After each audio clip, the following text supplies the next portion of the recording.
can have it, but you can't get it here. The medical marijuana impasse continues. No matter how much support Representative Alan Peake seems to drum up among fellow legislators and Georgia citizens, the governor remains firmly in the no column.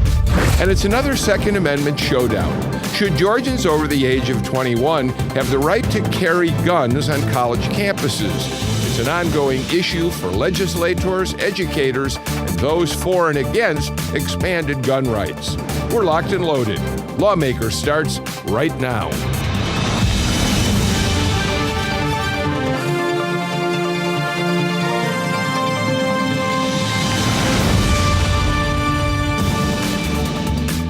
Welcome to Lawmakers. I'm Bill Nigut. It is day 26 of this year's legislative session. My, how time flies. Business is really brisk right now under the Gold Dome ahead of next Monday's crossover day. Shelby Lin is down at the Capitol, and she has the latest in what's happening there. Shelby? We begin tonight, Bill, with drones and a new effort at regulating them. A measure in the Senate would create a new drone commission. One in the House would create new rules. Both measures have a chance of flying through the session. Everybody's seen them these days. Your neighbor may even have one. Drones are showing up everywhere for both personal and business purposes. Delivery services and retailers are exploring their use, and so is law enforcement. They're used by the movie business. Drones can patrol the border and conduct all kinds of surveillance. They're also ideal for types of disaster assistance and search and rescue, not to mention tracking wildlife. And of course, drone photography is nothing short of stunning. But Senator Judson Hill sees another possibility with the quickly developing technology. There's some tremendous opportunities for economic development, business opportunities, manufacturing opportunities, but also as that all crisscrosses security and privacy issues. A Senate committee approved Hill's measure SB 325 on Monday. It would create a new commission to study, explore, and develop the economic potential of drones in Georgia. Last year, lawmakers created a study committee, which held its last meeting in early December, to look into the use of drones in the state. Hill explained at a commission hearing last week what he learned. From the business opportunities for agriculture, for commercial businesses, for the ports, as well as the opportunities to become the premier location in the United States to manufacture drones and to do the research. And then you couple that with all the security and the privacy issues that you don't want someone flying a drone over into your backyard and looking in your window. Hill's plan would create a permanent commission for reviewing drone technology and its development. A bill by Representative Kevin Tanner in the House would regulate drone use and the images captured using drones. It's important that we don't create a myriad of patchwork of regulations or allow that to be created across the state. With 159 counties, lots of cities, and you'd find different rules, different ordinances and regulations. So we want to have a one-size-fits-all, but to do that in an intelligent, intentional way. Drone makers and Georgia businesses, especially agriculture, are paying attention to this legislation too. Louis Massey represents one of the world's leading drone manufacturers, DJI. We are fully supportive of what Senator Hill is trying to do with this bill. We support Senate Bill 325. We think he's found a very good balance that will allow the state to consider technology as it continues to emerge. Mike Giles is the president of the Georgia Poultry Federation and represents poultry farmers and processors in the state. They're concerned with privacy issues. We operate somewhere around 100 company facilities in 59 counties in the state of Georgia that are involved some way in the production of food. And food security, the physical security of our plants is very important. There are plans in place and to make sure that that is maintained. Hill says there are still many more questions and answers when it comes to drone technology and rules. The commission would not mandate any regulations. Instead, it would make recommendations to lawmakers and the General Assembly. Meanwhile, in the House today, a vote on a bill that would change how grand juries treat Georgia police officers who are under investigation for crimes. Under current state law, police officers are allowed to sit through the entire presentation of evidence and then testify without any cross-examination. We're the only state in the country that has that particular approach that allows for that potential manipulation of the grand jury process. Representative Rich Golick authored the bill after months of study. He says the changes are needed to make sure the system is fair to everyone. The officer in that situation will still have the right as a matter of law to testify in front of the grand jury. However, he will not be able to be in the grand jury room the entire time and to hear all the evidence and see all the evidence. If he exercises that right under law, then he is subject to cross-examination. He says the changes are also supported by a number of Georgia police agencies. Representative Alex Atwood, a retired police officer, co-authored the bill. We have retained, and I would not have supported this bill, had we not retained the right for a police officer to be able to come in and testify. There was no debate on the floor. HB 941 passed on a unanimous vote. It now goes on to the Senate for review. And Bill, we know you're talking about medical marijuana on the show tonight. We're following Representative Alan Peake's efforts tomorrow when his bill comes up before the committee again. We'll have the latest and more. Back to you in the studio. Thanks, Shelby. Joining me tonight for analysis on the big topics, Jim Galloway, the political writer for the Atlanta Journal-Constitution and the editor of Political Insider, the blog you read online every day. Representative Mary Margaret Oliver, a Democrat representing Decatur. And Brian Robinson, the former Deputy Chief of Staff and Communications Director for Governor Nathan Deal and a regular on Political Rewind on GPB Radio. Thank you all for being here. So let's get right to a couple things that have been happening in the last couple of days. If I could start with you, Mary Margaret Oliver.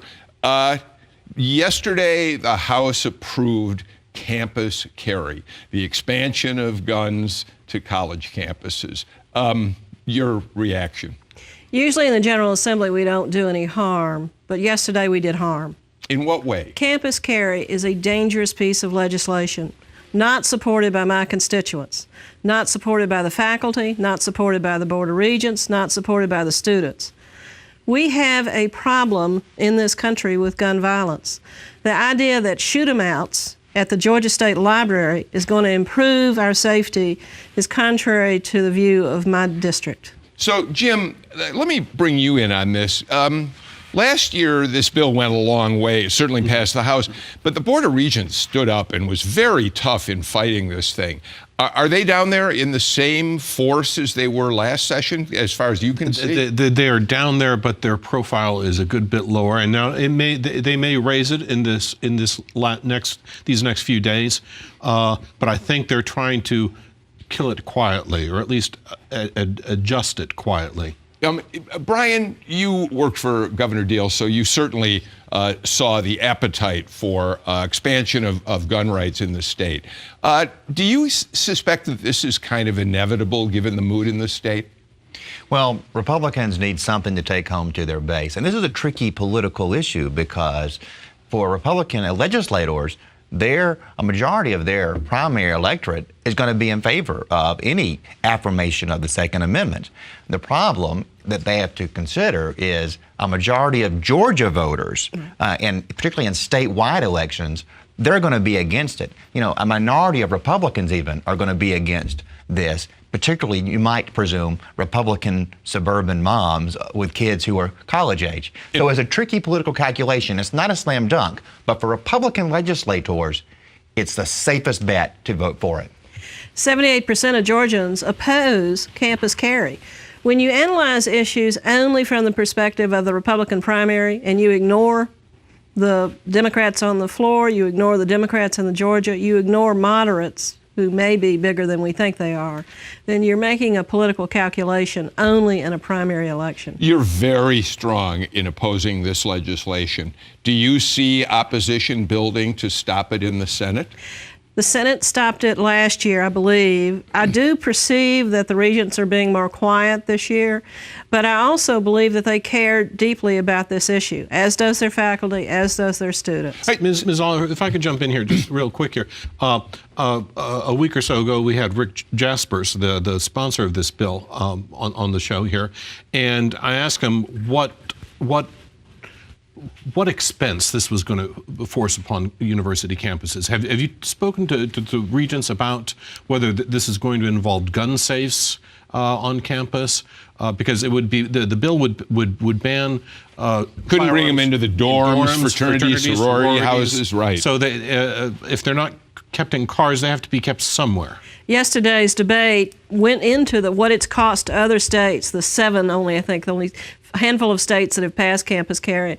Extra security planning, more bodies, kind of things that are going to cost real money on real campuses that are desperate for money. We also have a bullying going on in the Capitol from the higher ed folks, as you know. I think the quietness this year may come from the fact that there's really some punishment going on in the state capitol. This is the Earl Earhart effort on judicial procedures on college campuses. I wasn't going to name him, but that's the gentleman that is the most aggressive against higher ed and against their positions on gun safety and positions on other matters. If I may, Brian, I'd throw this one at you. It's a slightly philosophical question.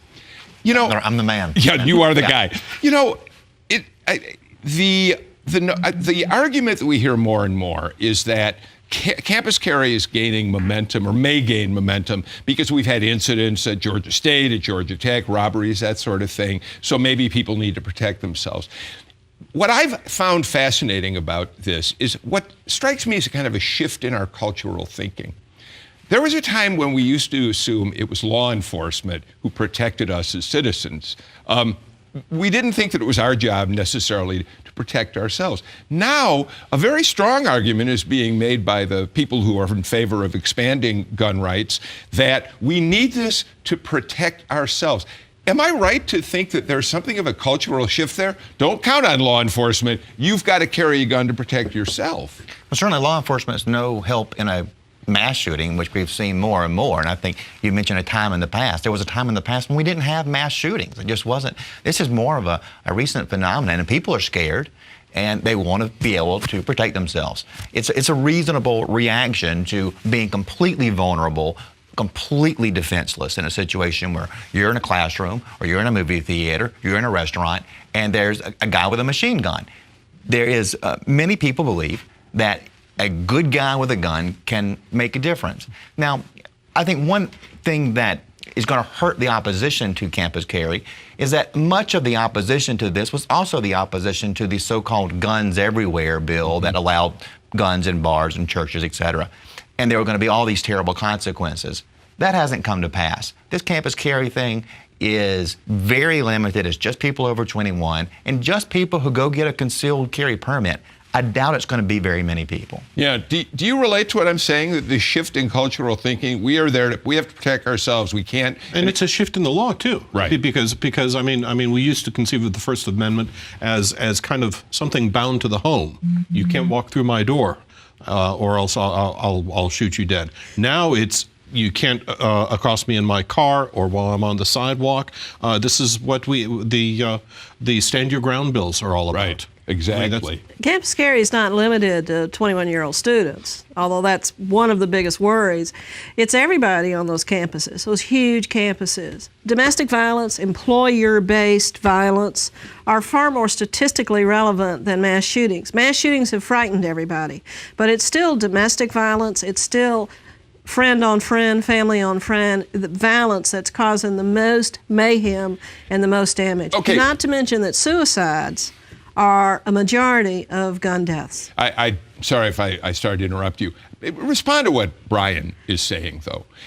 That is an argument that we've heard on this show before from Rick Jaspers and others. There haven't been enormous consequences to the so-called guns everywhere law. We haven't seen the incidents that people on your side were fearful of so far. So far, they may be right in a very narrow view of the world, but in a more moderate and a more real world, guns in our society increase an apprehension, increase the opportunity for people who are not responsible, increase the opportunity for people who are trigger happy or just mean or drunk. And gun violence kills 33,000 people a year in our country. 6,000 of those people are minors. Gun violence is an issue of our society. More guns does not address the issue of gun safety. And I want to say, I don't personally support campus carry. I think it's not something that's going to solve any problems on a personal level. I understand the argument for it. I don't think it's outrageous.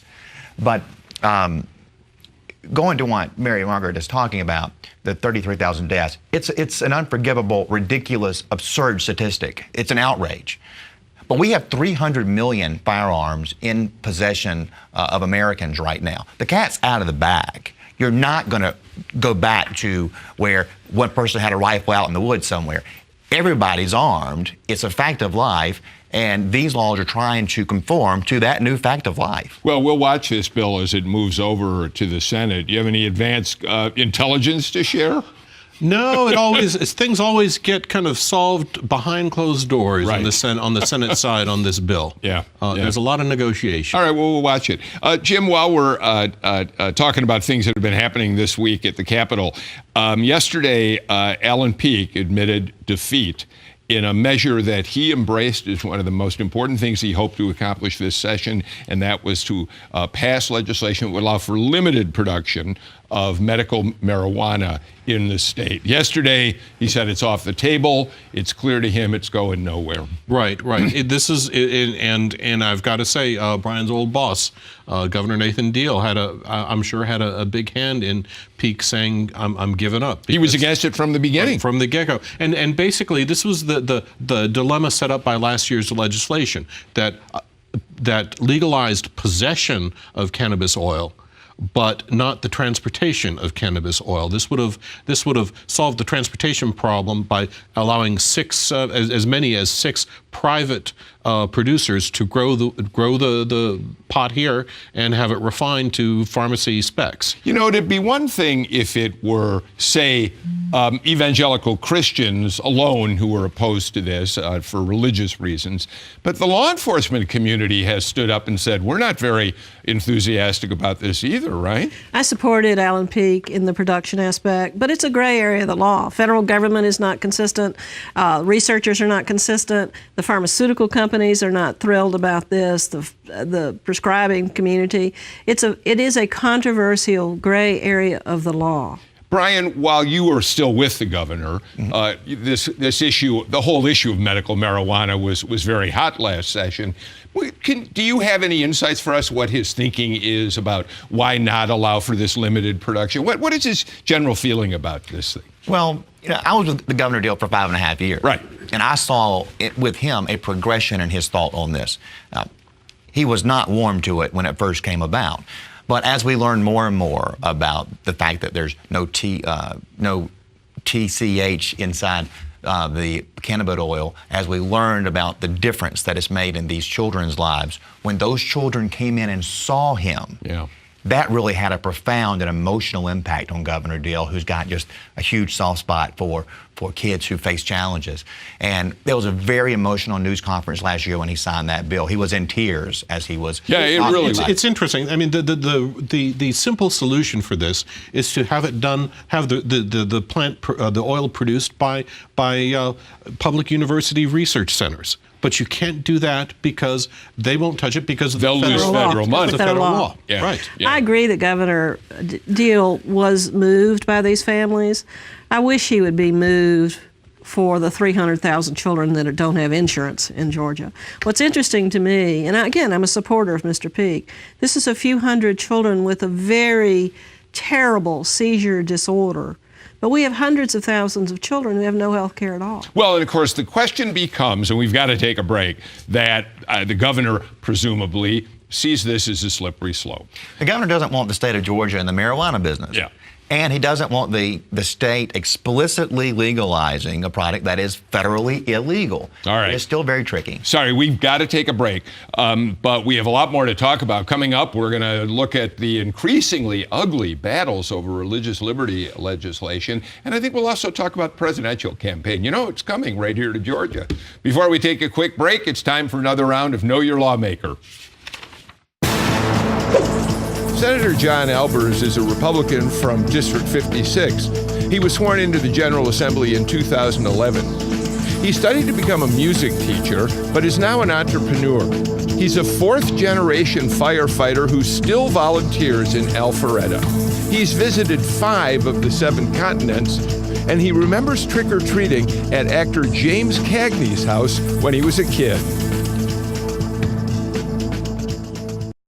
Next time on Frontline, it was like a wave of heroin. a 2-hour special report. I lost it all, and it really didn't matter to me as long as I could get high. Inside an epidemic. I'm not putting you in jail. A radical new approach. It should not all be seen as a criminal justice problem. It ought to be seen as a public health issue. And the new face of addiction. I will not let this kill me. Chasing heroin. Tonight at 9 on GPB. On this date, February 23, 1953, the state Senate tabled a bill that would have allowed women to serve on juries in Georgia. The issue had been debated for more than 30 years, ever since the 19th Amendment had given women the right to vote. It wasn't until the end of 1953 that Governor Eugene Talmadge finally, and he admitted grudgingly, signed a bill allowing women to sit on juries in Georgia. Welcome back to Lawmakers. I'm here tonight with Jim Galloway of the AJC, Representative Mary Margaret Oliver, and Brian Robinson, the former Deputy Chief of Staff for Governor Nathan Deal. Let's move on and talk a little bit about the religious freedom bills that are really moving. Jim, without trying to dwell on it too much, we had a pastor protection bill passed unanimously out of the House, goes to the Senate. It's the least... what's the word? Let's say troublesome. Yes, least troublesome bill of all the 7 or 8 or 9. Right. It just says you don't have to marry people you don't want to marry. Right. But then they attach the Greg Kirk, which is perhaps the most troublesome piece of legislation that really incorporates the. Originally, it tried to give protection to people who didn't agree with gay marriage, who only believed in traditional. And they send it back to the House, Mary Margaret Oliver. Where is this all headed from your point of view? It appeared that Speaker Ralston and the House leadership were trying to avoid dealing with what could be considered to be more troublesome bills. I want to be careful about when you have language. a uniform, totally consistent business leadership of Georgia saying you cannot pass this without significant financial damage to our state, then Republican leaders on the House side are listening to that message. I don't think that we can allow that kind of economic damage to be done to Georgia. There is no threat to religious liberty in the real world. There are a lot of people who are upset, understandably upset based on their relationship with their faith, their God, their church, about gay marriage. But it does not take us to the point where we will do significant damage to our state's economic viability. Brian, I read in the Atlanta Journal-Constitution Political Insider blog a fine publication that the governor said, we're trying to work something out here. Yeah. He's obviously sensitive and concerned about the potential business impact on the state, I assume. Well, just remember, when this blew up in Indiana last year, it was not Indiana legislators getting embarrassed on This Week with George Stephanopoulos. It was Governor Mike Pence. Right. Because this comes back on the governor. This may be a safe vote for some legislators, but it's not safe for the governor, who's got to take care of the business interest and the jobs and the economy of the entire state. Well, now, see, it's interesting. I had a slightly different take on this. We've talked on this show, Jim, and on Political Rewind about the fact that Republicans need to go back home to re-election and have something to take with them they can point to with pride, and this could be one thing. What's interesting is Governor Nathan Deal never has to run for election again. If anybody could be in a position of being tough about this and doing what might be the unpopular thing, you'd think it's a governor who isn't going to stand for re-election. Right, but you don't want to be the governor who sends the state's economy into the tank. No, that's my point. That if anybody can stand up against this, it would be a governor who's never going to run again. Right, but more to that, I think what you have to do is look at the context of where the governor made those remarks, and that was at a kind of a state capitol celebration of the growing film industry in Georgia. And I think in past years we've argued that we'll lose the Super Bowl or we'll lose the Final Four. Well, now we have something actually a little bit bigger than either of those events and more steady. And that is this film industry that's just suddenly popping up because of the tax credits we've offered. Georgia is the number 3 state in the country on film industry. We're talking about the business implications of this bill. But it's also about discrimination. Senator Kirk wants people to be able to discriminate. Single mothers, divorced people, people who are outside their marriage, gay people. This is about discrimination. I know he denies it. I know he has talking points that says it's not. And he's been on the show, we should point out, twice to discuss those talking points. But the business leadership, the Republican business leadership of this state cannot allow this bill to pass. Okay, so you mingle with colleagues on the other side of the aisle in the House. Do you think the more conservative members who tend to be philosophically aligned with Greg Kirk, do you think they're getting it in terms of, if not what you see as the discrimination, the business implications? That's a great question.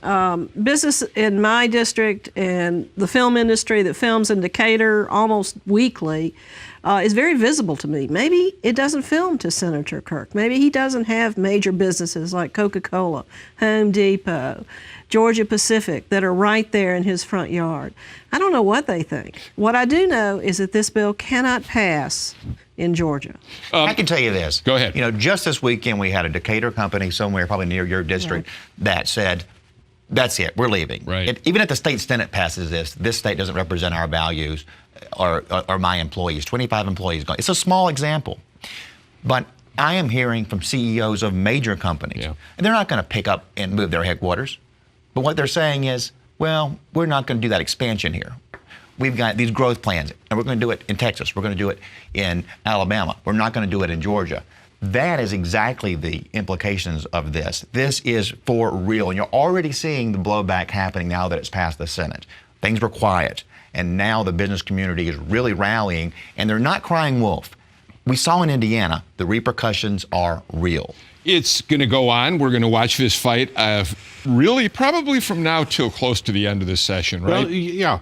I would say, in fact, if I were a betting man, I would say that perhaps the House delays action until after the presidential primary. Okay, let's talk about that. Thank you, Jim Galloway, for a great segue. We only have about a minute and a half left. Brian Robinson, I'm going to come to you first. You have argued on Political Rewind on a number of occasions that Donald Trump is bad for the Republican Party. You want a moderate like Marco Rubio, or I'm sorry, an establishment, a mainstream.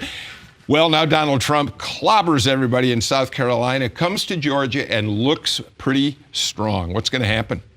Well, Trump, if he runs the table on SEC primary day, it's going to be hard to stop. I mean, let's be serious. I mean, the mainstream guys have got to win somewhere.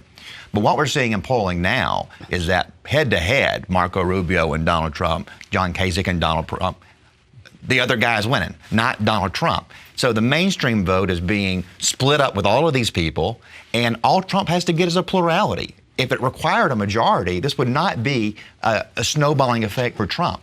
So now that the field is smaller, if we can get behind one person, I think maybe after SEC primary, it's just going to be Marco versus Trump. All right, Jim, that makes Georgia and the other SEC states really important to get a read on where the Republican race is. Very important. And I would also say watch Texas.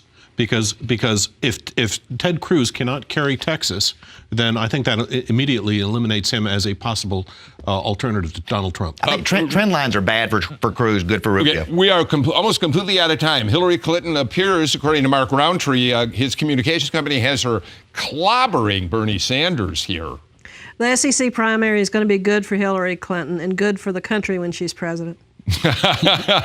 What's your matchup? Hillary Clinton against who? I don't see how the Republicans can avoid Donald Trump at this point. Okay. God bless them. All right. That's it. You got the final word tonight, Representative Oliver. Thank you all so much for being with us for Lawmakers. That does it. We're done with day 26. 14 legislative days remain in the 2016 session. Remember, you can follow us on Facebook and Twitter at GPB News or on our website at gpb.org/lawmakers. We got lots of information up there. And tomorrow, please tune in for Political Rewind, live at 2 on GPB Radio across the state. Jim Galloway and I will be there talking with, as usual, a great panel of insiders who can share lots of insights about what's happening at the state capitol and on the presidential campaign trail. Thanks for joining us tonight. I'm Bill Nigut. See you back here again tomorrow night.